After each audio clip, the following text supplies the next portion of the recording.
राम राम जयशलाल. तरी फरबाती चालला होता वावरामध्ये. तरी उकलटीचे ढगं पसरायचे होते आपल्याला. तरी टोपला घेऊन चालला होता वावरामध्ये. तुम्ही बसा माझ्या टोटल बुक्सला तुम्ही तरी घिसळता तरी चांगलं दिसते माझ्यापेक्षा. मग आलो डायरेक्ट वावरामध्ये आल्यावर बुक्स तुम्ही चार वेळी उकलटीचे ढगं पडून होते. पहिले मोठा ढग घेतो, पहिले त्याला हाणतो, पहिले हाणतो नाही त्याला पसरतो पहिले. मग काय बाद एवढं ढग बाद पसरून दिलं ना, बाद असं ओल्डा करून चार वेळी पसरून दिलं. तुम्ही बघता चार वेळी असा चिटो चट होता असा उकलटीचं ढग. तुम्ही सांगून नका आता जखमी गाणं होतो बाद एवढं ढगला बाद पसरून टाकतो. आता सांभाळा तुम्ही पण जखमी गाणं. चाल वजा रे.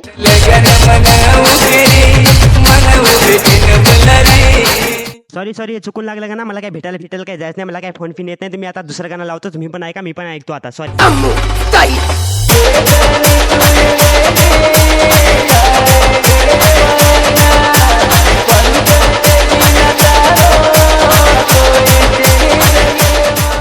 मग काय बाद जखमी गाणं सामान बाद सगळे ढगं पसरून दिले ना. बाद 3 ढगं पसरून दिले. आता शेवटचं एक राहिलं त्याला पण पसरून देतो. मग दुसरा ढगा काल निघतो. घरच्या लोकांनी कालच मला चप्पल धरून दिले आणि सगळे असा खराब पण झाले. आता बघू शकता तुम्ही सगळे किचन नावडायला नाही याच्यात. असं मला वाटलं आता तुटून जाईल तर मला डबल काय धरवत नाही चप्पल की. पण पहिले आउटून चप्पल घेतले मी. एक ट्राली उकलटीचे ढगं बाद फेकून दिले. अर्ध्या एक घंट्यातच फेकून दिले ना. बाद एवढंच ताकद आहे माझ्यामध्ये. आता जेवण घेऊन नाही करून आलं म्हणे एवढी ताकद आहे. जर जेवण करून आलं असतं तर ताकद नाही राहिली होती. आता हे लास्ट ढग लागलेला आहे आणि याला पण फेकून देतो मग निघतो घरी. मग काय सगळे ढगं घे फेकणं झालं. आता जातो घरी. तुम्हाला जर काही ब्लॉग जर काही आवडला असेल तर लाईक करा, फॉलो करा, शेअर करा आणि त्या फॉलो बटनला चपलानी मारा या कोयतानी मारा. मला काय माहित नाही, फक्त ते फॉलो बटन दबला पाहिजे. बाय.